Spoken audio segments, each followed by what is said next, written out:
Hola Gustavo, ¿cómo estás? Bueno, aquí desde nuestra casa de Claxo en Buenos Aires y efectivamente en estas jornadas, digamos, posteriores al 25 de noviembre, que como hemos abordado en otras columnas en años anteriores, es una fecha clave en la que se recuerda, se plantea y se exige la importancia de erradicar la violencia contra las mujeres y las niñas en América Latina y el Caribe.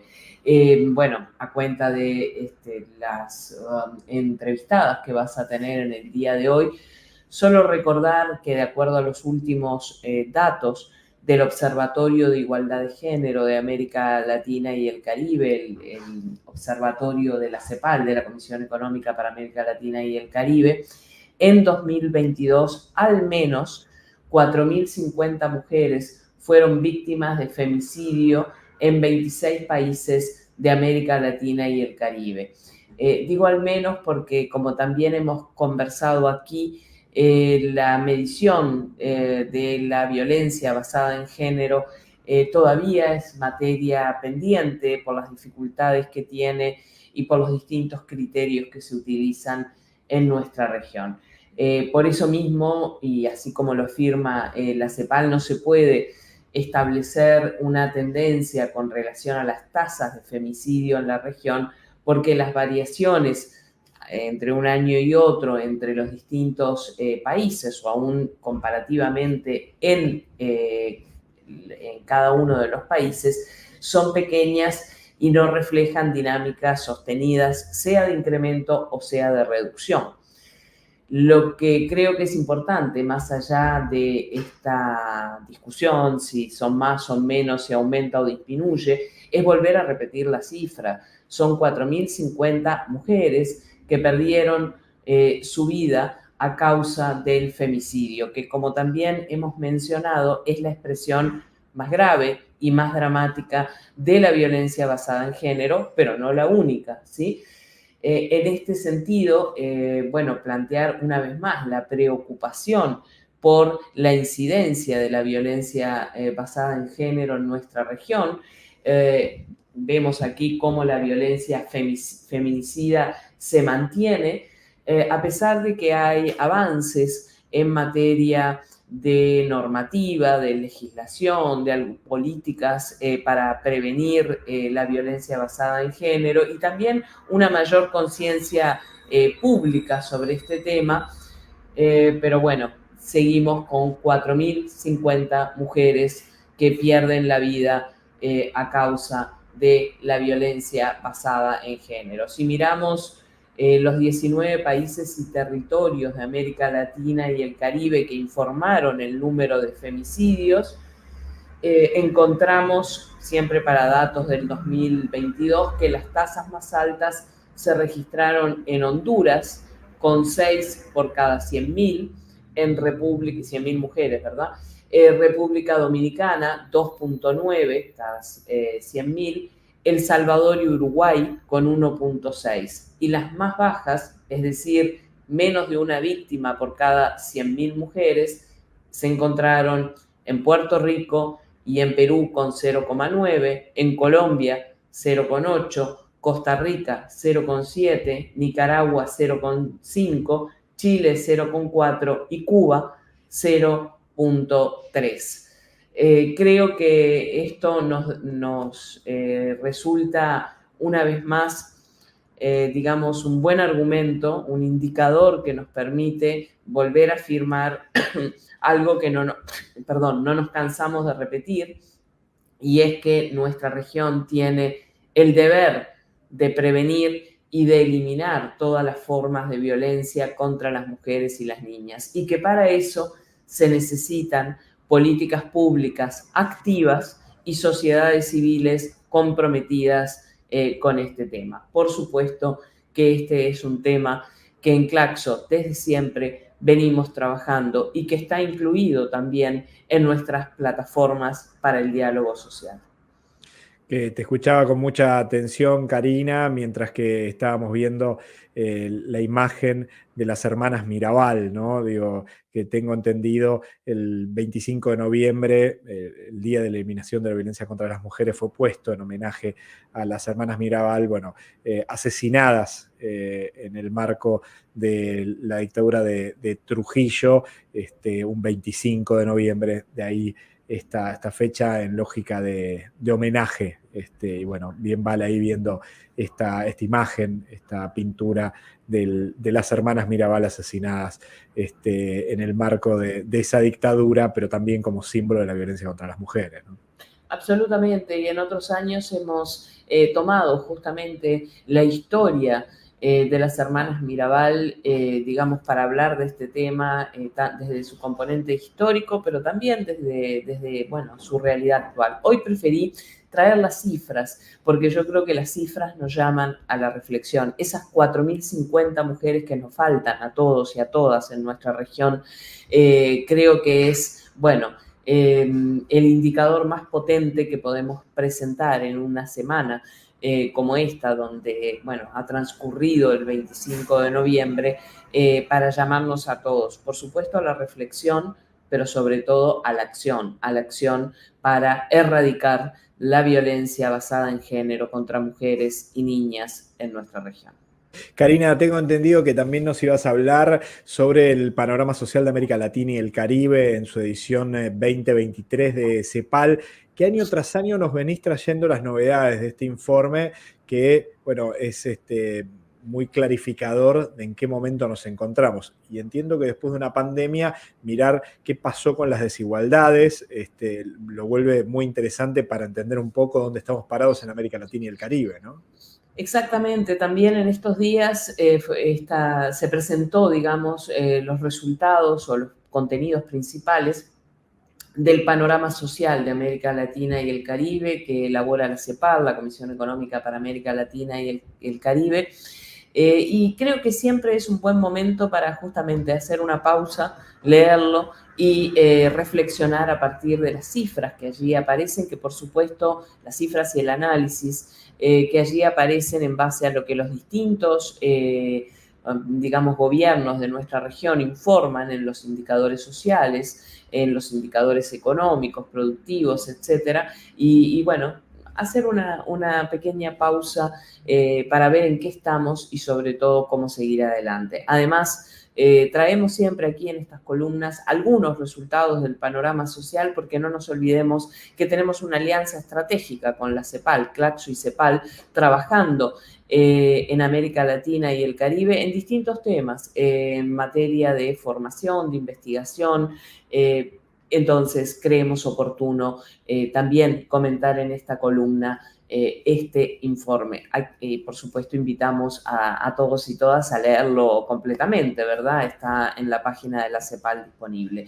Este año el panorama social de América Latina, que trae digamos, el panorama actualizado a esta fecha del 2023, está destinado a la inclusión laboral como eje central para el desarrollo social inclusivo. Ese es el tema central que aborda, ¿verdad? Y se dedica justamente a analizar los retos y oportunidades de la inclusión laboral que es considerada por la CEPAL como una piedra principal en la relación virtuosa entre crecimiento e igualdad, ¿sí? Es decir, darle a la inclusión laboral un lugar central en materia de igualdad. La CEPAL justamente destaca la urgencia de avanzar en una agenda de políticas para la inclusión laboral que considere centralmente la reducción de la informalidad y de las desigualdades y contribuya al desarrollo inclusivo de la región. Me detengo acá en dos palabras que son absolutamente claves.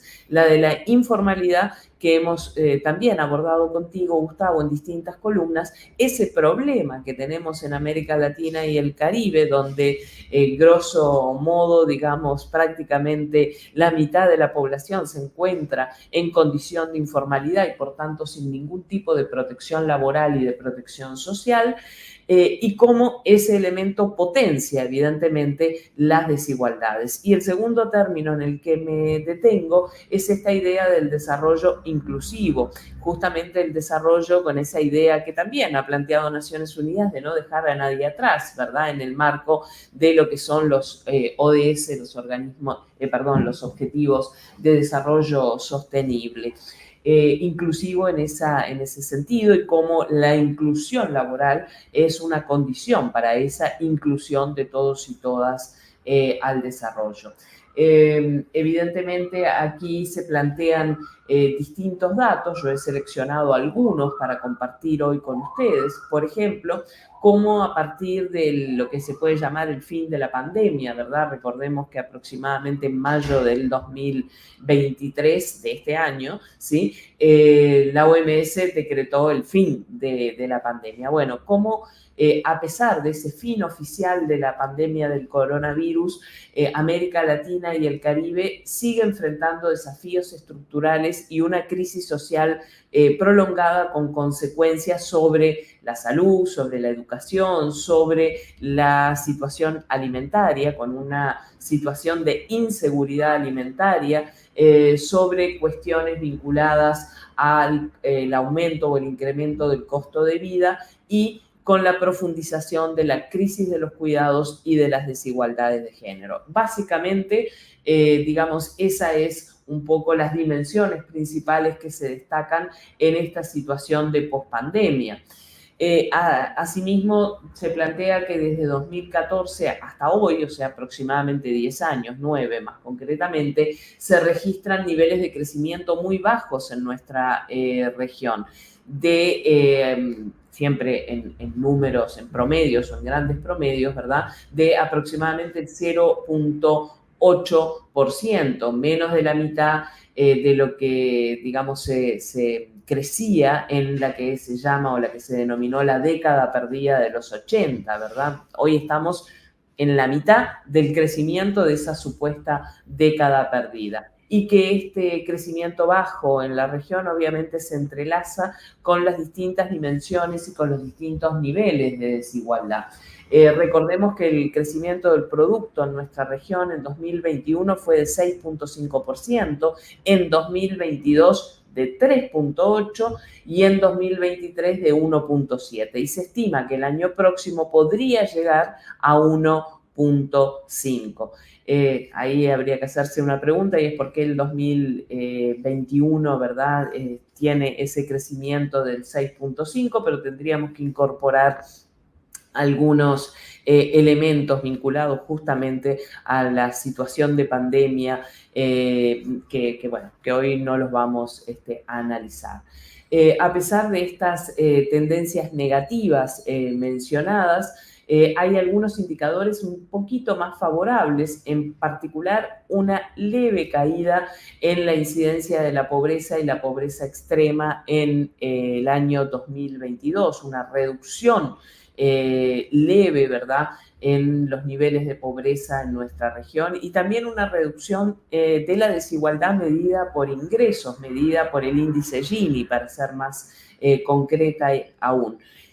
También un incremento en las tasas de participación laboral y en las tasas de empleo, y una caída de la desocupación. Además, en términos generales, en la región la inflación tiende a la baja, aunque está todavía en niveles más altos que antes de la pandemia. Ahora bien, cuidado cuando mencionamos estos números, porque pese a la mejora en estos indicadores que acabo de mencionar, todavía en América Latina y el Caribe tenemos más de 180 millones, vuelvo a repetir, 180 millones de personas que no cuentan con ingresos suficientes para cubrir sus necesidades básicas. Y de esos 180 millones de personas, 70 millones no tienen ingresos para adquirir una canasta básica de alimentos. Entonces, tenemos que mirar nuevamente estas cifras, así como dije, de las 4.000 muertes de mujeres durante el año, estas cifras que nos dan una magnitud real de lo que está ocurriendo con la pobreza y la pobreza extrema en nuestra región. Decía, leve mejora en el índice de desigualdad de Gini, que efectivamente, bueno, como sabemos, se estima en base a las encuestas de hogares, y cayó en promedio un 1.1 anual entre 2019 y 2022. Es un ritmo algo mayor al observado en el periodo anterior, es decir, en el quinquenio anterior entre 2014 y 2019, que venía descendiendo a niveles de 0.2% anual. Esto también ha llevado a esa evolución de la pobreza extrema y de la pobreza en la región latinoamericana, estos pequeños avances en términos de disminución, la incidencia de la pobreza extrema disminuyó en 1.8% y de la pobreza en 3.6%. Esto siempre en promedio para toda la región latinoamericana, lo que nos empieza a mostrar la recuperación de la pandemia, digamos, el llegar a los niveles prepandemia, incluso estar un poquitito mejor, apenas un poquito mejor respecto de 2019. Esta disminución de la pobreza, pequeña disminución de la pobreza en 2022, es consecuencia, siempre de acuerdo a este informe de la CEPAL, de un crecimiento real de los ingresos laborales. Y para 2023 se proyecta un leve aumento, digamos que esta situación de los ingresos laborales siga, digamos, mejorando. La dimensión, en lo que tiene que ver específicamente con la dimensión laboral, que es el objetivo central de este informe, bueno, aquí se alerta esta situación de América Latina y el Caribe, dicen ellos textualmente, vive una crisis en cámara lenta desde 2010. ¿Por qué? Porque entre 2014 y 2023 el número de ocupados creció solo el 1.26%. Digamos, algo así como la mitad del 3.2% registrado en esa famosa década perdida que mencioné de los años 80. La pandemia del COVID-19 profundizó esta tendencia y desencadenó la mayor crisis de los mercados laborales de la región desde 1950 hasta ahora. Recordemos que en 2020 la creación de empleo cayó por primera vez en 70 años, es decir, desde el año 1950. Después, porque entre 2020 y 2022 hubo una leve recuperación de los niveles de ocupación luego de la crisis más dura, más fuerte de la pandemia, y que tuvo un impacto directo en la disminución de la desigualdad. Pero las brechas de ingreso continúan siendo todavía muy elevadas en los países de la región, siendo que el ingreso laboral es la principal fuente de recursos para los hogares de todos los estratos. Recordemos, ¿sí? Este tema es bien importante.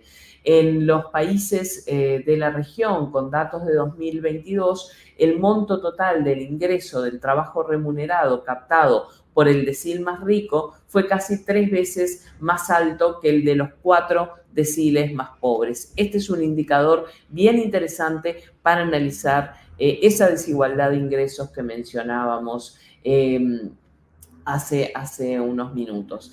Pero también hay un capítulo referido a las desigualdades de género, ¿verdad? Donde muestra este informe que entre 2001 y 2019 la tasa de participación de las mujeres en el mercado de trabajo se incrementó lentamente, pero en 2020 y debido a la crisis de la pandemia se registró una pérdida masiva de puestos de trabajo que afectó a las mujeres de forma desproporcionada en relación a los varones y ocasionó un retroceso de 18 años en la tasa de participación femenina. Esto particularmente lo habíamos analizado en detalle en columnas anteriores, ese retroceso de casi 20 años en lo que tiene que ver con la participación femenina en el mercado de trabajo, en el trabajo remunerado. Una de las principales razones de esta persistencia en la brecha de género de la participación laboral es la desigual distribución del trabajo no remunerado, es decir, la desigual distribución básicamente del trabajo doméstico y del trabajo de cuidados entre varones y mujeres. Y esto se debe a, bueno, por supuesto, la desigual distribución al interior de los hogares y la ausencia en todos nuestros países de políticas públicas que coloquen el cuidado como objeto de la política pública justamente. También en lo que tiene que ver con esta inclusión laboral o esta mirada sobre desigualdad e inclusión laboral, creo que es razonable mencionar algunos indicadores que se tienen sobre datos de los jóvenes, ¿verdad? Allí lo que nos plantea este informe es que en la mayoría de los países de la región la tasa de desocupación juvenil es cerca de 3 veces más alta que la de los adultos. Un 23% de las personas jóvenes no estudian ni trabajan remuneradamente, de las cuales además más del 70% de esos jóvenes que no estudian ni trabajan remuneradamente son mujeres. Y además, casi el 16% de las y los adolescentes no asiste a el sistema de educación formal, ¿verdad? La escuela, liceos, etcétera. Creo que esos dos números también son importantes y, por supuesto, se relacionan, en el caso del indicador que mencioné recién de las mujeres, también con las situaciones de cuidados. En definitiva, estos son solo algunos de los muchísimos indicadores y números que trae este informe, pero que nos plantea la importancia de volver a colocar el análisis de la desigualdad, en este caso vinculada a la inclusión laboral, a las políticas de inclusión laboral más concretamente, políticas que de acuerdo a la CEPAL deben orientarse a ampliar la cobertura de los sistemas de protección social. También lo hemos mencionado aquí como uno de los grandes desafíos pendientes de nuestra región. Políticas que tienen que trabajar en el fortalecimiento de la protección de ingresos, considerando los cambios que hoy existen a nivel de lo que es el mundo del trabajo, considerando también la crisis climática, las transiciones justas y cómo todo esto afecta la inclusión laboral, políticas que también tienen que estar enfocadas en la educación con criterios de calidad y de relevancia, formación, digamos, para efectivamente poder participar de manera adecuada de los mercados de trabajo, de las estructuras productivas, etcétera, afirmación de la CEPAL nuevamente, y políticas de salud vinculadas a, bueno, la población en general y, bueno, cómo prevenir situaciones catastróficas como la que enfrentamos ante la crisis de la pandemia, de acuerdo a la debilidad de algunos sistemas de salud en los países latinoamericanos y caribeños. Por supuesto que el informe es mucho más amplio, pero quería por lo menos destacar estos puntos en el día de hoy aquí en InfoPlaxo.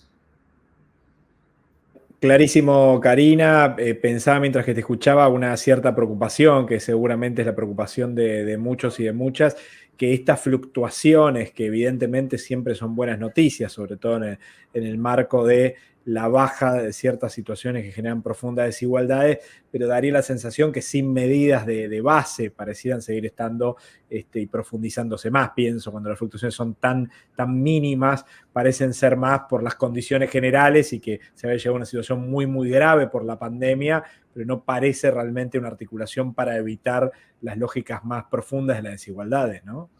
Claramente que no, y además no es solo en este caso en que estamos analizando cifras una vez concluida, al menos oficialmente, la situación de pandemia, sino que si miramos en una perspectiva histórica más amplia, bueno, aquello que siempre afirmamos de América Latina como la región más desigual, bueno, la región más desigual y no como característica coyuntural, sino desde el punto de vista histórico, y diría que casi que se remonta, digamos, bueno, el fin de la época colonial en adelante, esa característica de desigualdad que no hemos logrado superar en la región y que en muchos periodos se profundiza. Y aún en los periodos de auge y expansión económica, esa desigualdad se mantiene. Tremendo, Karina, pero muy, muy interesante. Digo, los datos de este panorama social de la CEPAL, que como nos decía Karina, bueno, se puede encontrar de manera completa en la página de cepal.org y ahí está el comunicado con el informe completo que se vuelve súper, pero súper potente. Bueno, gracias, Karina, muy interesante. La semana que viene desde Colombia. La semana que viene, no, si no me equivoco, la semana que viene, bueno, Con materiales generados por lo menos en Colombia en gran medida, con un evento que tendrás el día viernes. Ahí exactamente, estaremos con los materiales de la participación del evento en Colombia, justamente sobre la celebración de los pueblos indígenas en Colombia. Pero bueno, eso será materia de la próxima semana. Karina, muchísimas gracias. Un placer como siempre. Buena semana. Gracias y nos vemos el próximo miércoles.